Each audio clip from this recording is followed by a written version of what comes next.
जनजाति समाज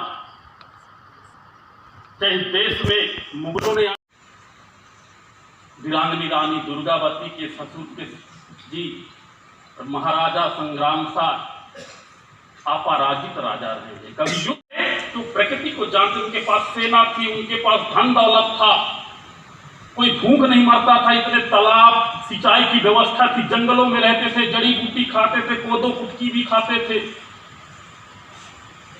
और जब वीरांगना रानी दुर्गावती के समय अकबर के सेनापति आसफ खान जब आक्रमण किया कि दमोह के पास जो जवेरा है, जब आप वहां पर जाते होंगे तो पहाड़ों में निशान लगा हुआ है, पहाड़ों में पानी का निशान, इतना बड़ा पानी, 6 वर्ष तक पानी निकालने में उनको समय लगा होगा। और जब आक्रमण किए वीरांगना रानी दुर्गावती ने इस भारत माता की रक्षा के लिए और अपनी संस्कृति की रक्षा के लिए, अपनी परंपरा की रक्षा करने के लिए, सनातन संस्कृति की रक्षा करने के लिए। और सनातन का अर्थ होता है जिसका आदि है ना अंत है। इसलिए सभी जनजाति समाज हैं जो प्रकृति को मानते हैं, धरती को मानते हैं। और जब जनजाति समाज आज देखने को आया है, जब यदि फसल भी बोता है, यदि धान भी बोता है, तो पहले बिजली करता है, धरती माता की पूजा करते हैं। और वह जो कभी पढ़ा नहीं है फिर भी वो जान जाता है, उस गांव का हमारा पंडा जो हमारा डॉक्टर है वो जान जाता कि इस साल कितना बारिश होगा, कितना बड़ी दिक्कत था उनके अंदर। वीरांगना रानी जब पूरे देश के अंदर कोने कोने में उस समय पर मुगलों के शासनकाल में महाराणा मेवाड़ के राजा महाराणा प्रताप को पुंजब भील ने साथ किया था हल्दी घाटी के युद्ध को भी याद दिलाना चाहता हूं। वो युद्ध इसलिए लड़े, पूरे समाज के लोग मिलकर झारखंड के धरती, बिहार के धरती में तिलका मांझी पैदा हुए। और तिलका मांझी ने धनुष तीर लेके उस जमाने में 80% पूरा यह जमीन ढका हुआ था, पूरा देश 80% जंगलों से ढके हुए थे। तिलका मांझी ने नेतृत्व किया अंग्रेजों के विरोध में, जल जंगल जमीन के लिए उनकी संस्कृति को नष्ट करने लगे जब अंग्रेजों ने, तो तिलका मांझी ने 1785 में उन्होंने संघर्ष उन्मूलन किया।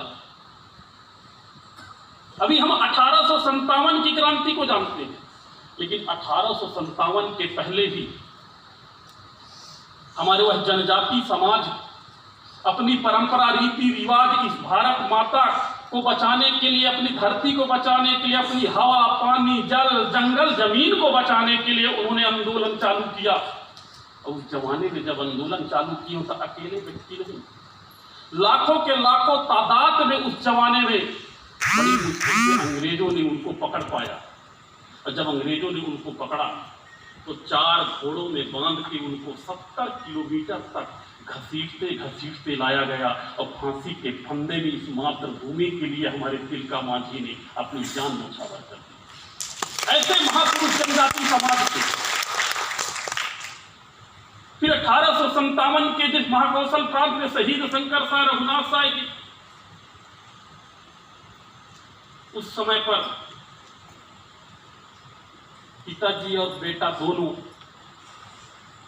की बड़ी विसंगतियां, उस जमाने में ऐसे आक्रमणकारियों ने, अंग्रेजों ने देखा गया कि इनका छिन्न भिन्न सब किया जाए, इनको नष्ट किया जाए, इनके जो प्राकृतिक धरोहर इनको खत्म किया जाए, इनके पूजा पद्धति को खत्म किया जाए। शहीद शंकर शाह, रघुनाथ जी ने को अंग्रेजों ने तोप से उड़ा दिया गया। एक प्रश्न मैं बताना चाहता हूं, यदि वह अंग्रेजों की संस्कृति में मिल गए होते, यदि अंग्रेजों से मिल गए होते तो क्या मुझे तोप में उड़ाया गया होता? क्या नहीं उड़ा गया होता। इसी प्रकार आप देखते होंगे इस मध्य प्रदेश के धरती में टंट्या भील के बारे में भी पढ़े हैं। टंट्या मामा, खज्जा नायक, मंडलोई जी, ऐसे रघुनाथ मंडलोई और शहीद बेलम शाह। और उस समय पर आंदोलन 1930 या 35 के समय में 1935 के समय एक धरती माता के लिए, अपनी जल के लिए, अपनी जंगल के लिए, अपनी परंपरा के लिए बहुत बड़ी आंदोलन, जिसपे 20 से 50 हजार लोग मारे गए।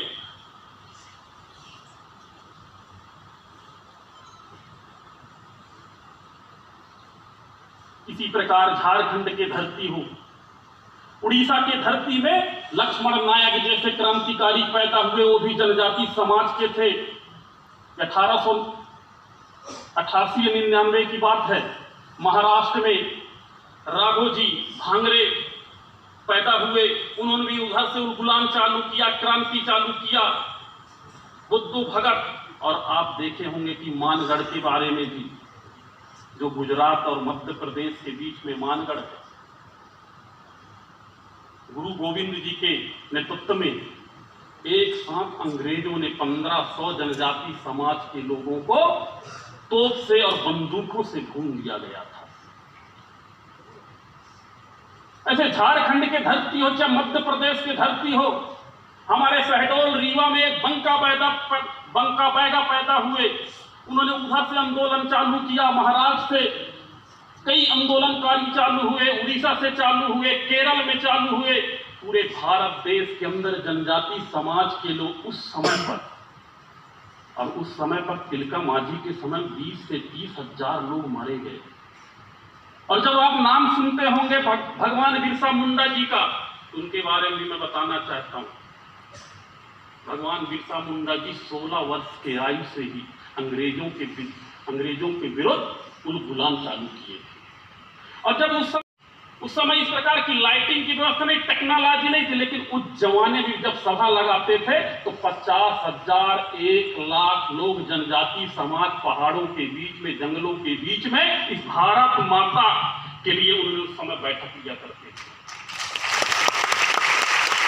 इसलिए कई जगह सुना करते होंगे रामायण में भी कि शब्द भेदी बाण क्या है, आंख बंद करो और मार दो तो सीधा उसी को पड़ेगा।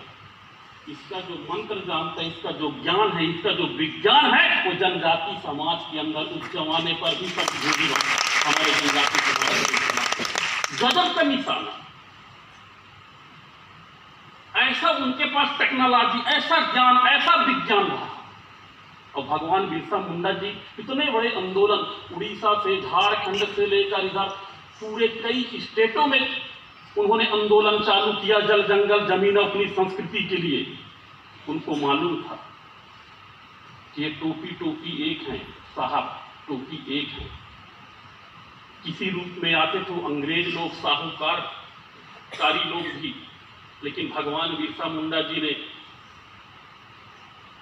जो इस भारत माता की रक्षा करने के लिए उन्होंने जल जंगल जमीन, उस समय पर जूता नहीं था, उस समय खाली पैर चलते थे, गुलेल भी रखते थे, उनके पास जो व्यवस्थाएं थी, संसाधन की कमी था, उसके बाद भी जनजाति समाज के लोग, उस जमाने में लाखों लोग जनजाति समाज के लोग मारे गए। यह मैं कह सकता हूं कि देश के स्वतंत्रता में जनजाति समाज के लोग कम से कम 10 लाख लोग मारे गए हैं, लेकिन इतिहास के पन्नों में आज तक उनका नाम अंकित तक नहीं है। 10 लाख लोग। कोई व्यक्ति युद्ध अकेले नहीं किया, पूरे समाज को लेके चला, सभी समुदाय के लोगों को लेके चला उस समय पर। और आप देखते होंगे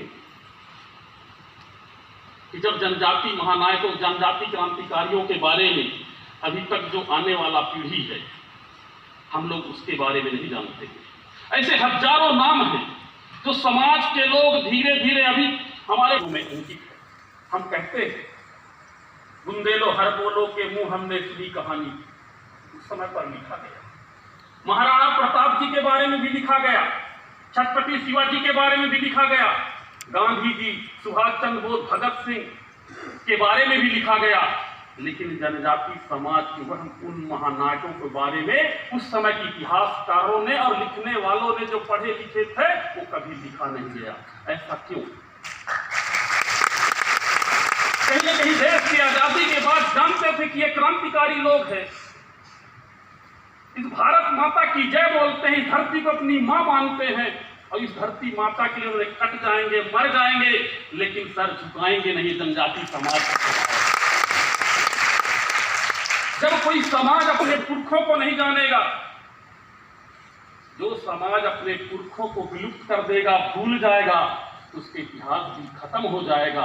मैं धन्यवाद इस मंच के माध्यम से ज्ञापित करना चाहता हूं बनवासी कल्याणाश्रम एनसीएसटीयू यूनिवर्सिटी विश्वविद्यालय के पूरे एकेडमिक प्रशासनिक को, जिन्होंने जनजाति समाज के महानायकों के ऊपर ये जो संगोष्ठी रखा गया है,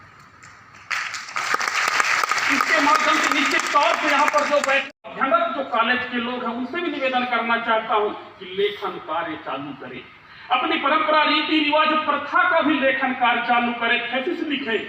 और जब थीसिस लिखेंगे परंपरा, रीति रिवाज, प्रथाओं का, यह निश्चित तौर से मैं कह सकता हूं, जिस दिन आप लिख के ओके करेंगे, उसको लिखेंगे, थीसिस सबमिट करेंगे, उसी के अंदर ज्ञान विज्ञान है, उसके अंदर बहुत बड़ा ज्ञान है। और जब लिखेंगे तो आने वाला पीढ़ी को हम सबको बताना पड़ेगा। आज भारत के इतिहास लेखन पे उंगलियां उठ रही। जनजाति समाज अब पढ़ लिख के तैयार हो गया, समझने लगा है, लेकिन जनजाति समाज के उन महानायकों के बारे में नहीं लिखा गया। जबकि इस देश के कोने कोने में सब जगह, और ये भी आपको मालूम है, जब देश आजाद हुआ, जब विलय हुआ देश, तो राजा महाराजा को विलय कर, उस जमाने में जब देश आजाद हुआ, जब देश को विलय किया गया, जब देश, इस भारत में सब लोग पूरे राजा विलय हुए। जनजाति समाज के बारे में लेखनकार, उनके विचार उनके द्वारा लिखा नहीं गया, जिसके कारण आज हमारे आने वाले जो युवा साथी हैं, अपने धीरे धीरे अपनी स्वाभिमान, ये स्वतंत्रता संग्राम है, इसलिए हम सब के अंदर स्व की अनुभूति होनी चाहिए, स्वाभिमानी होना चाहिए, स्वतंत्रता, स्वाधीनता, इसकी बात होना चाहिए। और हम सबको जब स्व का अनुभूति होगा, स्व का भाव होगा, तब हमारे अंदर पुरखों के भी याद करेंगे कि हम कौन, हमारे पुरखे कौन, हमारे पुरखे क्या थे, हमारा नैतिक कर्तव्य क्या है। ऐसा हम सबको बोध होगा। जब स्व का बोध होगा तो निश्चित तौर से ये भारत भी मजबूत होगा। आज जनजाति समाज के बारे में कुछ लिखा नहीं गया, इसलिए जो हमारे जब लिखा नहीं गया तो इतिहास भी नहीं पढ़ाया जा रहा है। इसलिए यहाँ पर जो बैठे स्टूडेंट्स भी हैं, अब जनजाति समाज के इतिहास, हमारे पुरखे शेर थे, अब उनकी इतिहास भी शेर लिखेंगे।